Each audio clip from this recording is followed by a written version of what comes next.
So, I'm doing this video in response to something that I saw Joe Biden and the president of Columbia University say the other day that was covered on CNN. Both of them were talking about the ongoing pro-Palestinian protests, and they both said while they accepted the right to peaceful protest, that some of what these students did crossed the line from peaceful protest to violent protest.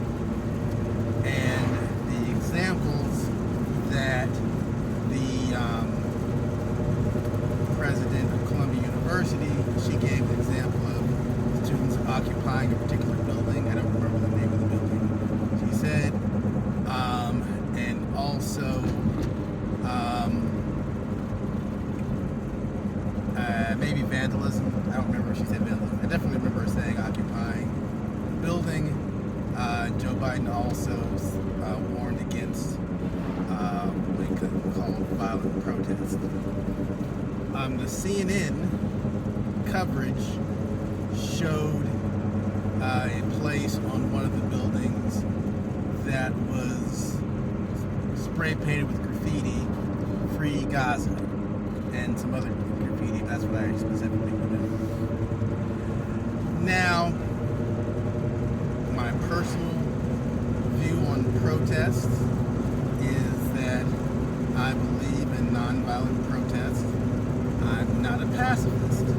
I do believe that in general there's a right to self-defense, although you have to be very wary and careful not to exercise that right against the government unless you are planning on, you're going full-blown revolution like 1776, which that's not a good thing. Not to say 1776 wasn't a good thing, but even then people died. But when self-defense against the KKK or goons or even street gangs, black, white, Hispanic, whoever, they're trying to kill you, that's legitimate. But there's no right when you're trying to do protests on change. You shouldn't be the one initiating violence, and I include in that property damage. I've heard some people argue violence against property is not violence. I disagree. And historically, when you look at the civil rights movement, the successful civil rights movement, there have been several civil rights movements in the United States. So we consider the abolitionist movement, the civil rights movement, that did include some violence, especially the Civil War, which is very, very violent. The 1960s civil rights movement, the part that was successful, was nonviolent. Martin Luther King, John Lewis, they were nonviolent. Even Stokely Carmichael, also known later in life as Kwame Ture, and Malcolm X, even though they advocated the use of violence in self-defense, I cannot find any record of them advocating violence against any person or any property. No record of that. There is record of the Black Panthers initiating violence against the police, specifically Eldridge Cleaver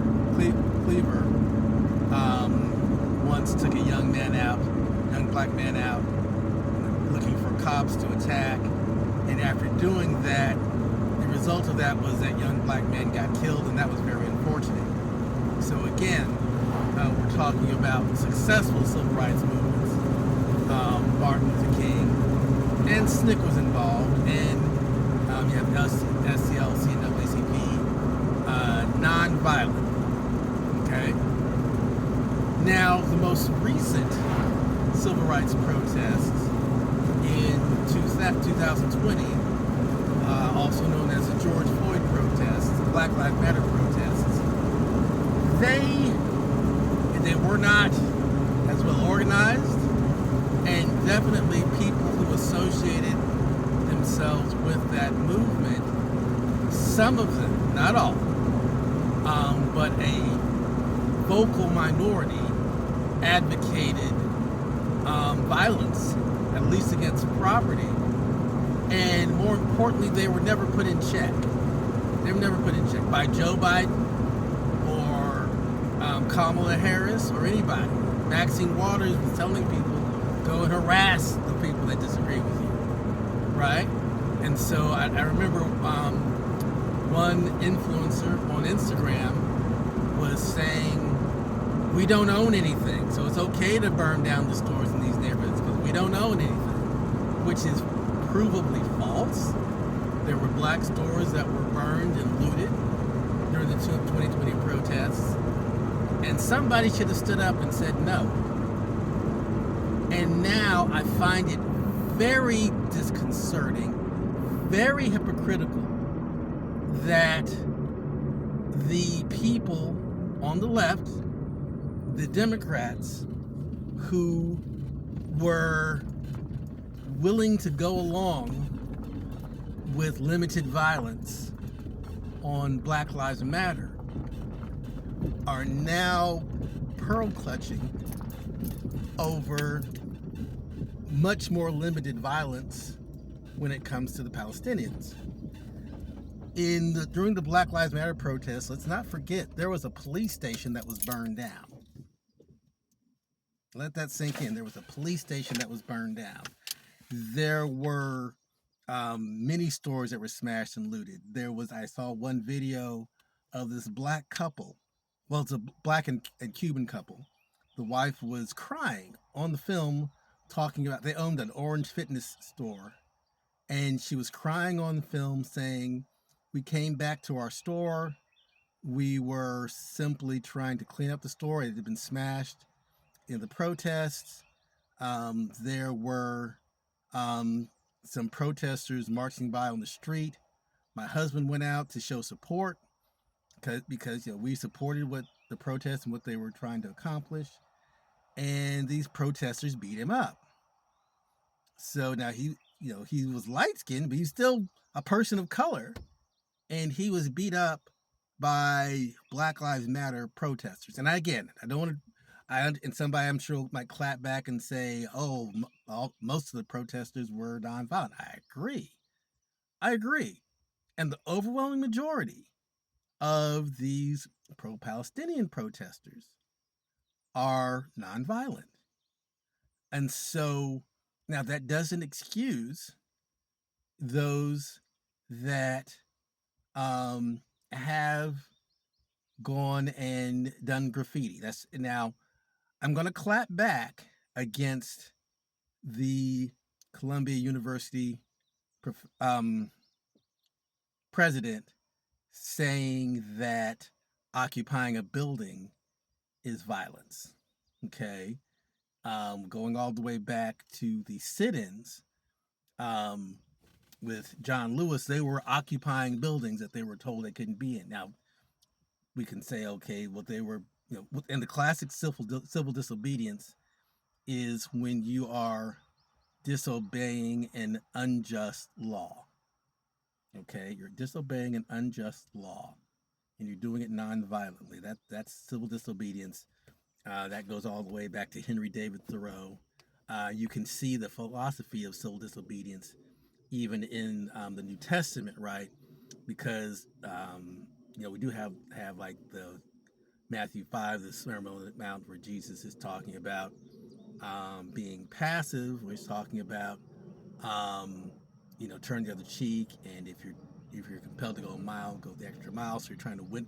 That was really about winning hearts and minds. People don't understand this. It wasn't passivity for passivity's sake. The Roman soldiers could force somebody to carry their backpack for a mile, and Jesus was like, "I'll carry two." And the idea is you're trying to win over the Roman soldier by being more kind than you're actually forced to be. Okay. But then you get into, and Jesus also talks in Matthew 24 about how as as his disciples would be spreading the word, that they would be persecuted and thrown in prison and some of them killed, but to keep preaching the word. That meaning that you're going to be going against the law to carry the gospel. That's what he was telling them. And then there is they had this famous quote from Acts where the leaders, the Jewish leaders that didn't want the gospel to go forward, told Peter to stop preaching at the temple, and Peter said, "I must obey God rather than man." So that is the crux of civil disobedience and nonviolent resistance. Okay, so back to the current situation.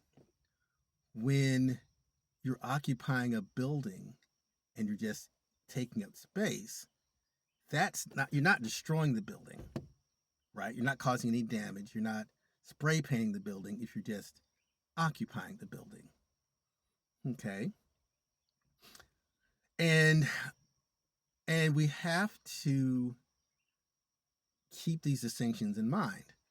I remember in the 2020 protests when they came to Nashville, and I was there at the time. And it started off peaceful, and there's some people I follow. I saw a someone who'd been my pastor once, and he was out with his sons.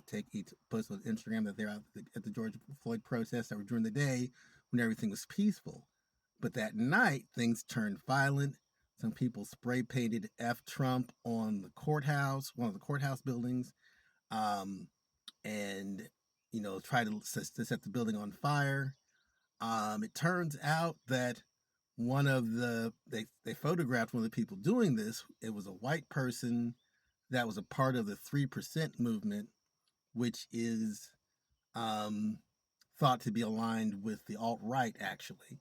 And so, they were out mixing in with the protesters and causing trouble. But there were also actual black people that have been considered part of the Black Lives Matter movement that were doing violence. One of them is actually in the Tennessee State Legislature right now. I believe it's Justin Jones. There's two Justins.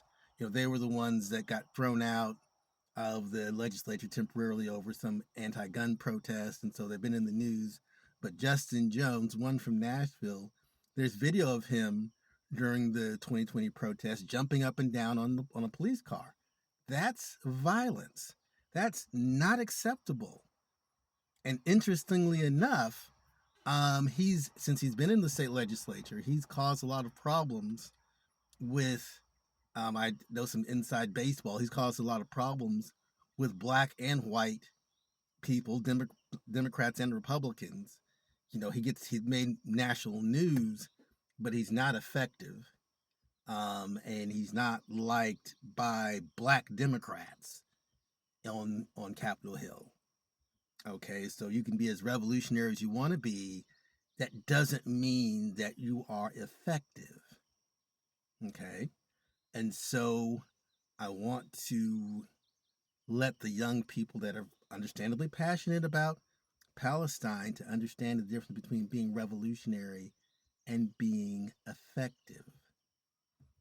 You can get all of the you can accomplish everything that you're trying to accomplish, staying within what is a moral and ethical framework of nonviolence. And again, if all you're doing is occupying a building, that's not violent as long as you're not doing any damage to the building. It's against the law because it's trespassing, right? But you're not causing any damage to the building. Okay. And there's even other things that you can do that don't require anything. There used to be something in the 60s called teach-ins, where people would just get together and explain and teach and dialogue about the Vietnam War and civil rights and so forth. There's so much that people don't know, that, especially about the Middle East conflict. A lot of people, for example,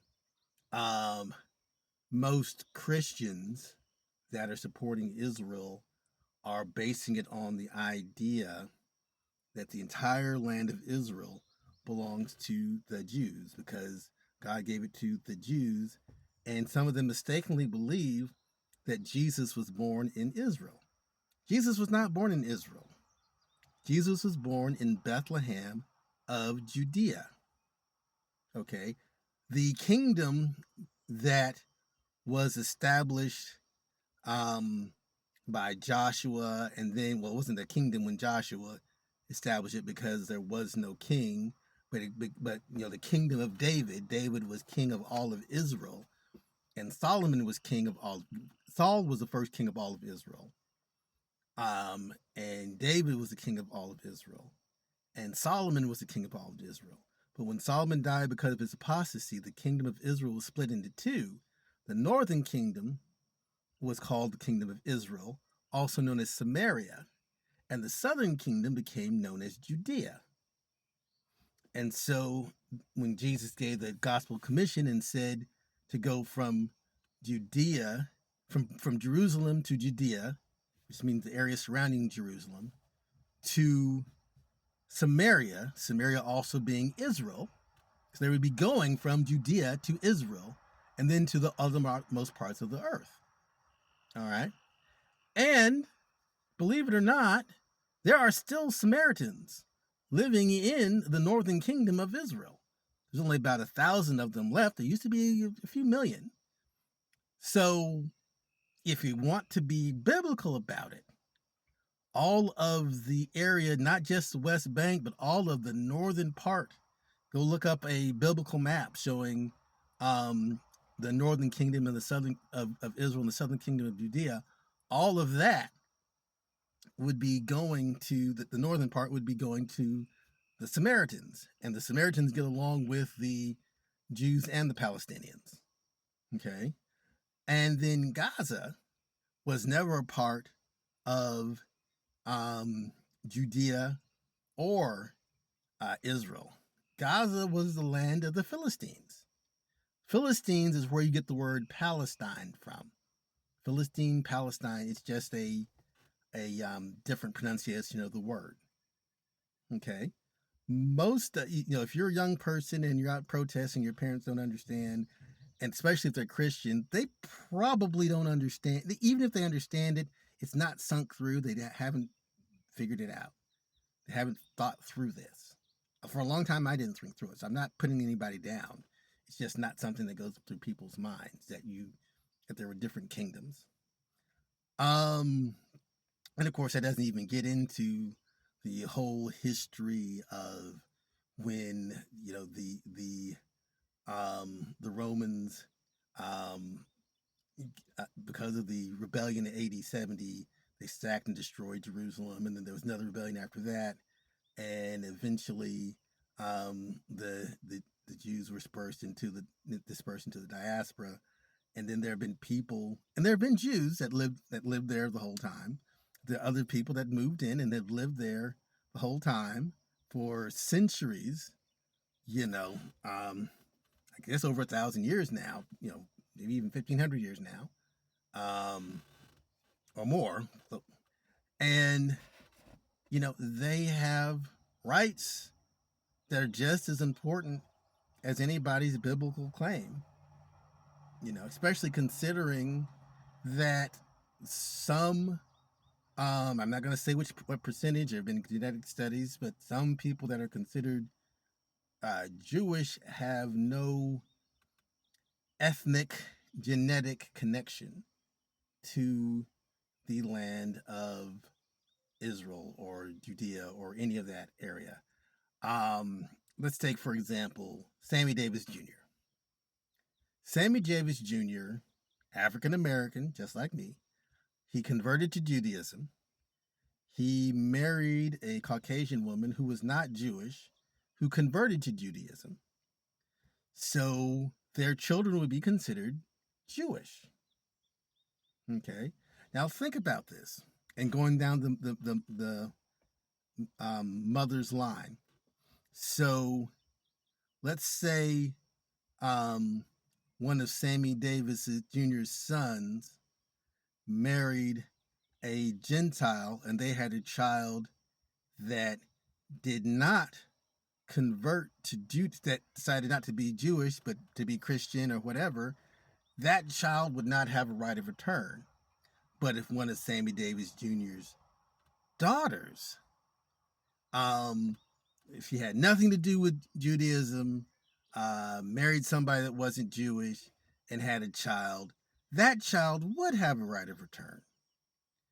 Now, if you think about it, that makes absolutely no sense. Absolutely no sense. But you have to think about it, and most people don't. So, anyway, back to nonviolence. And I know I've been picking on the liberals a little bit, talking about how they ignored violence among the BLM protests, but now they're going to crack down and talk about the Palestinians.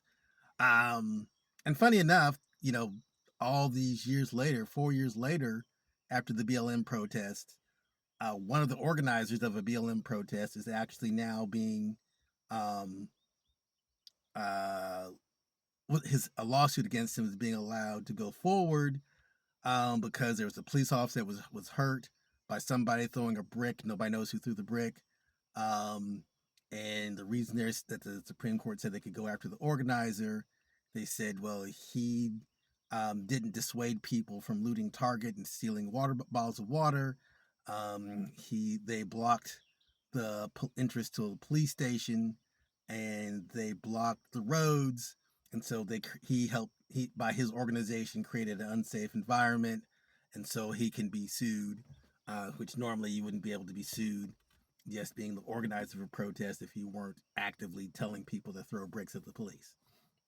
So now it's kind of like, black people were used back in 2020 to help Joe Biden get elected through some protests. And George Floyd was really killed. He was really murdered. Yes, he had fentanyl in his system. I watched the trial. I've seen the expert witnesses, the expert breathing witness especially, that explained why his death could not have been from fentanyl. It was from his breathing being restricted by Derek Chauvin being on his back and neck and having him pushed up against a police car and so on and so forth. But there are a lot of white people that get killed by the police, and nobody says or does anything about it. Police brutality is wrong. It's not just police brutality against black people that's wrong. Police brutality in general is wrong, but that doesn't give you the right to go and loot and commit arson and beat people and kill people because you're upset about police brutality. And then at the end of the day, there was no legislative agenda behind Black Lives Matter. Nothing was accomplished, right? Nothing. It was a complete waste. Just recently, like a few weeks ago, another black man was killed pretty much the exact same way as George Floyd. He was saying, "I can't breathe." He was handcuffed. He was lying face down. The police were on his neck. Exactly the same way. There's no mass protests, no riots, no speeches. Nobody cares, right? Think about this when you're being used by these mass protest movements. Do the people that are organizing it really care, or are they using you? But again, getting to the right wing, okay? January 6th, similar to Black Lives Matter protests, and a lot of people, now it's funny, you flip the script, you ask Fox News and Tucker Carlson about, Tucker Carlson's off Fox News now, but when he was on, or Jesse Walters, about Black Lives Matter, it's those protests were violent and everything, but they'll say January 6th was peaceful. Then you ask CNN and Don Lemon, who's gone from CNN, but Anderson Cooper or any of those people on CNN, or Rachel Maddow on MSNBC, or George Scarborough about January 6th. Oh, this was all violent and terrible and evil, and the Black Lives Matter protests were mostly peaceful. The truth is, the majority of people in both sets of protests were peaceful. The majority were peaceful. You can see lots of video of people walking around January 6th, not causing any problems. But there were violent people smashing windows. Um, I saw a video of someone threatening when what's her name, Ashley Babbitt was killed. Right before she was killed, there were two protesters that were smashing the windows, punching right next to a police officer's face, and punching the window and telling the police officer, "We don't want to hurt you." Ashley Babbitt was talking to police officers, "Oh, just let us in. Just let us in. Somebody might hurt you." And then she crawled through a smashed window. Before she crawled through, the the Secret Service agent that was behind the barricade that was blocking the door, because this is where Congress was. They were going to where the Congress was. He showed himself, showed a gun. Somebody said, "He's got a gun." After somebody said he's got a gun, Ashley Babbitt still crawled through the smashed window in the door and got shot and then died. Bled out. I think she was shot in the shoulder. And it was terrible. And those police officers that had been threatened moved away a few minutes before all of this happened. There was SWAT coming up the steps, but they hadn't gotten in place. If those three police officers who weren't SWAT had stayed at their post until SWAT got there, Ashley Babbitt wouldn't have been killed, because she wouldn't have been dumb enough to, I think, and even if she tried, one of the SWATs would have pulled her down, tried to climb through the window. That said, you can see all sorts of videos of police officers escorting people through the building and so forth. And the takeaway point is, a couple takeaway points. One is, people will judge the violence or nonviolence of a protest based on if they agree or disagree with the outcome, right? And or the aims of the protests. So, Democrats supported the aims of Black Lives Matter, which was, again, just to get Trump out of it, had nothing to do with actually passing legislation. And Republicans were against what Black Lives Matter was doing. So Democrats called that violent. Democrats called that nonviolent. Republicans called it violent. When you had the protests against Governor Whitmer in Michigan, that were, no property got smashed, nobody got hurt. There are people walking around open carrying their firearms and yelling at police. Totally nonviolent, right? No property damage, no personal damage. But Democrats called that violent because they wanted the lockdown to continue. Republicans called it nonviolent. January 6th, protesting the outcome of elections, contesting elections, which Hillary Clinton contested the 2016 election. She said it was stolen. Al Gore contested and went to the court to contest the 2000 election. You had Stacey Abrams that went to court and made the same claim that Donald Trump made about the Dominion voting machine, saying that they rigged the election. And she never conceded the 2018 Democratic election. 18 gubernatorial race. She was a Democratic nominee. She lost to the Republicans. She never conceded. And so January 6th, because the Republicans in general supported the idea that Biden maybe was illegitimate and the election might have been stolen, Republicans called that, even the ones that wouldn't go so far as to say the election was stolen, they agreed with the rights of people to peacefully protest. And the Democrats were like, "Oh, it's all 100% violent, it's insurrection." Funny enough, nobody's been charged with insurrection, not even Donald Trump. Now, some of the people who've been convicted, like Enrique Tarrio of the Proud Boys, interestingly enough, you go back and you read his indictment, okay, and it details the plans that he and his co-conspirators had on their protests, and nothing involved smashing their way into the Capitol building. There was some mention of the White Castle, but the plan never said what that was. But their plans did mention going in and peacefully occupying several buildings around the Capitol, and they named those buildings by name. Okay, so they were looking to do something similar to what these pro-Palestinian protesters are doing, occupying a building and they talked about taking a backpack with water and food so you can hang out there for as long as it takes for people to listen to their demands. And now you can say, well, the demands were unreasonable. They're asking the election to be overturned. Okay.